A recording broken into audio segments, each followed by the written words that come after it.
So, good morning, guys. I want to talk about the 48-hour film project. And I know that I've definitely done a couple of my videos talking about good experiences and bad experiences, but mostly just like experiences where I felt that there were some injustices that have happened to me. And also, kind of understanding too that I did feel very much taken advantage of by the competition, and I really feel that many times things have been like swept under the rug when it's come to me. I do understand that sometimes in life we gotta let things go, or sometimes when there's something very serious that happens, we gotta say, hey, you know what, this is what I've experienced, and we gotta just come forward about it. And this brings me to an issue where I almost got arrested because of a couple lies that were told about me at the 40-hour film project. So I do want to like talk about like that story. So the first thing that happened was that I know that I expressed that I did one of the competitions. I participated in one of the cities a few years ago. In 2016, I shared to an audience that my film was inspired by the fact that I was struggling with PTSD and suicidal thoughts because I worked at a job that was robbed by its own security guards, gave me PTSD and suicidal thoughts. Um, I did say things like, okay, I remember how the seat producer was in the audience. They were snickering, playing on their phone, making sarcastic gasping sounds. Somebody was shouting at me to shut up, and they were winking and grinning. And then also in 2015, the year prior, some of the seat producers' friends were making racist comments to me. And then also in early 2016, before I spoke on stage during that competition, the state producer was sending me a bunch of nasty emails because they were mad that I complained about them in 2015. They were accusing me of cheating when I was asking them about special effects. They said things like, are you going to reach out to Mark Rupert again? And are you going to ask him if you should have won the whole competition or complain because you didn't win the whole competition? And other like undermining things really. So it made me really mad for a long time because I was kind of like saying, when I blew up on stage, people were instigating me, and I was instigated many times. And even when I participated in 2017, where I was on another team, I remember the city producer just when people were giving me an applause for the editing that I was doing on a project, and people were talking about my work, and I was being recognized for the editing that I did in some project. The city producer was going in the audience at me and other things like that. So it made me upset for a very long time because of just like how unapologetically and upfrontly disrespectful the state producer that I that state producer was to me. So I remember for a couple of years what happened was that in my brain I had a lot of different feelings, and this is all like backstory. It's in part of the main story, but um, on one side, I didn't want to be involved in filmmaking. On the other side, I had a lot of depression, or whenever I wanted to do a project or talk to my friends about, hey, let's do this thing, it was like a mental block to me. And I said, well, I can't really do that because of how I was treated at the 48, or like, no, I can't get people together because I used to get bullied a lot. So it really did cause that mental strain where I felt like I couldn't be a filmmaker because of that. And I dealt with a lot of depression. I remember like treating many of my friends like therapists, really. And I remember like sometimes I reached out to people in the 48 about what happened to me. And I was saying, hey, it's the city producer's fault because they upsetted me, and they're at fault for instigating me. But I learned over time that even if people instigate you or give you a bad experience or they kick you while you're down, you're still accountable for how you act, really. So there's accountability on both sides. We shouldn't be bullies, and we shouldn't be indignant people. So what happened was in 2022 another thing that would happen too is that I would be a little like bipolar. In one way is I'd reach out to the same city person and apologize and update them about my life and what I've been learning, and then on some other sides I'll say, and some other days I'm like, nah, I got to hold you accountable for how you treated me and hurt me, and also you instigated me and upsetted me, and that's why I reacted the way that I did, really. So I really almost had to really just pick a lane and be like, hey, you know what, this is um, this is the situation. And what I would say is this, that first of all, What happened was that I reached out to them in the middle of June, I know in the middle of August, and then they reached out to Mark Ruber, the president of the competition, and he put me on a probationary period. And the reason why they did that was because I kept reaching out to the city producer, and then I kept kind of contradicting myself. I think on one side, I was apologizing. On one side, I was apologizing for what happened when I spoke on stage, and and that was like a done issue, really. Like, it was something that happened in 2020 and 2016, and now this is 2022. Even though it was a traumatic experience, they were right to say a done issue is a done issue. And I think the other thing too was that it's like what they said, there's some hypocrisy. Why are you apologizing and updating us on how you want to do better, and you're just criticizing the same person, really? So they put me on a probationary period, and the rule was that the city that I had an issue with, I was not allowed to participate or be a part of. I'm banned from that city until further notice. But there was a couple of things that happened. I remember Mark sending me like one sentence saying, like, I apologize for the experience that you had, really. But he was sending me a bunch of paragraphs about my conduct, really. And when that when and then during this time, the city producer I had to issue with, they were lying and saying things like nobody was laughing at you when they were doing it. And then the other part of it was, they said that the only thing that ever happened was that you spoke inappropriately. And then the other thing that happened, on top of all that, was the fact that it was very accusatory, very accusatory, if I'm using the word correctly. And the point of it was that it was almost like they were really focused on my behavior and what I did. Really, they weren't saying, "Hey, you know what? Um, After all these years where you've reached out to us, that says something when there's an issue and somebody's bothered and upset by something, and they're not actively reaching out." And it's like one of the things I've said about the 48 is that they don't have a really good human resources. I think one of the things they try to do is that if you have bad experience, you get mad, you move on to another competition, or you run out of steam and then you just go on, really. But what happened was that I was volunteering, and I'm going to use a hypothetical city. I'm not going to say the city that I was volunteering for, but the city that I was volunteering for, I'll call it Burlington, Vermont, just so it gets less confusing. So this city that I was volunteering for, let's call it Burlington, Vermont. I was volunteering for them. So what happened was that I was being a little naive, and I said, okay, I wanted to share it to the city priest I had an issue with, and Mark, and a few other people that I'm volunteering for the city in Burlington, Vermont. You know what, I'm putting some good. I'm volunteering, and I care about just being better, really. So what happened was the city that I had an issue with, um, emailed that city producer that I was volunteering for, and they said that I wasn't supposed to be participating because I was suspended for the rest of the year. And that was a lie as well, really, because Mark said Byron is suspended from the city where the city producer, where he had Byron is suspended from the city where he's been complaining about the city producer. Only that city. Every other city he can go to, really.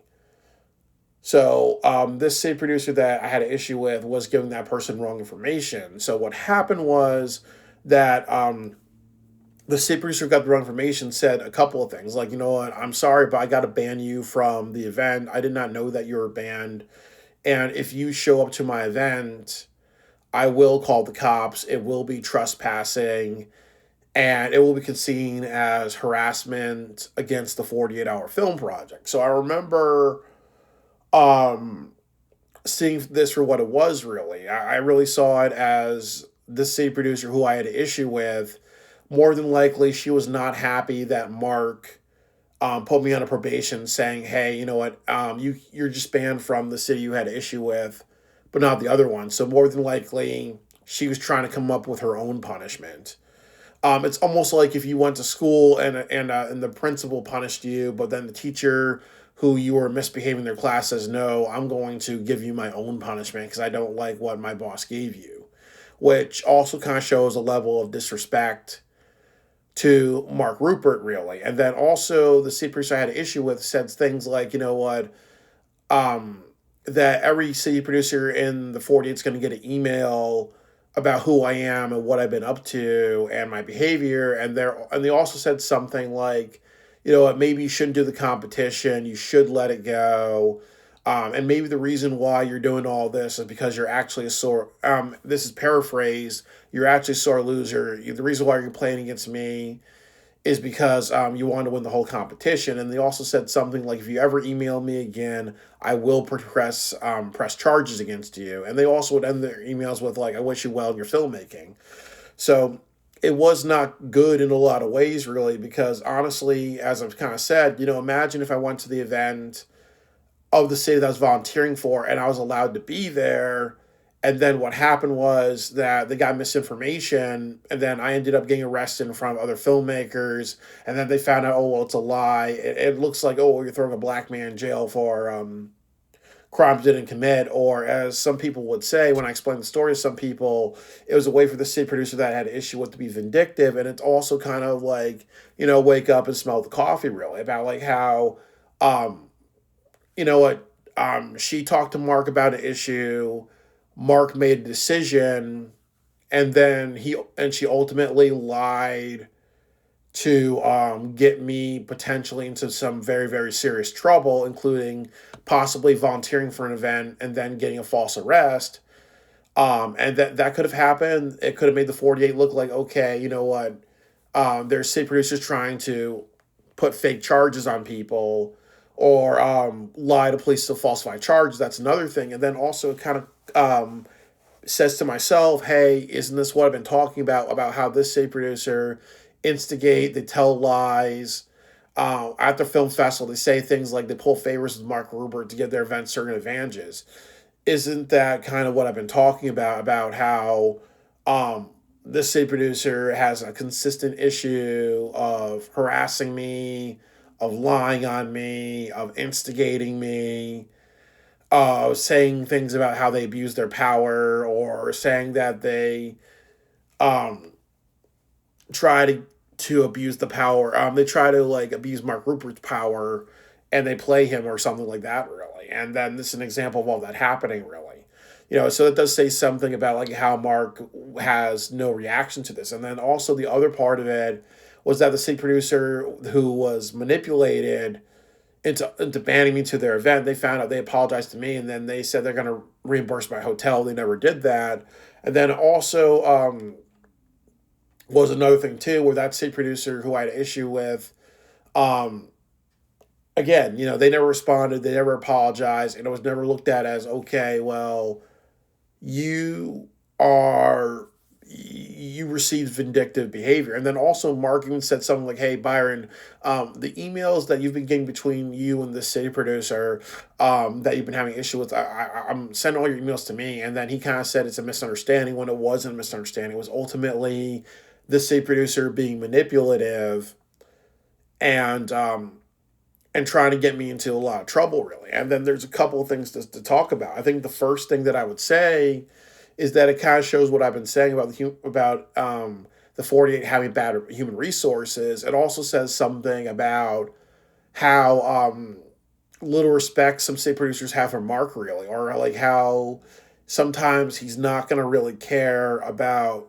the bullshit that some of the city producers do, and that's very very concerning because, like I said before, you know, the second thing is, imagine if I got arrested at an event and I said something like, "Hey, you know what? I'm misdiagnosed. I was diagnosed with autism at one point in my life, and then later on was proven to be misdiagnosed." If I said something like, "Hey, you know what?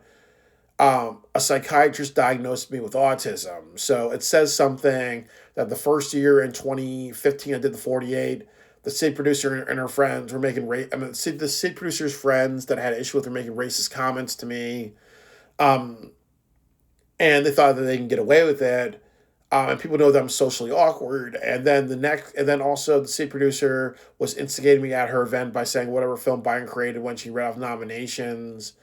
And then they sent me undermining messages. So there's been a consistent pattern of bullying, of harassment, of instigation. And then I could say, hey, you know what? Maybe that they thought that I was autistic because some people look at me and think that I'm naive and stupid. So maybe they bully African Americans with mental health issues. Or, and then on top of that, I'm being arrested and I look like a black man going to jail. Or, oh, well, maybe it's like Flowers for Algernon, where, or the movie Radio, where it's like, oh, we want the mentally ill black guy to go to jail, really.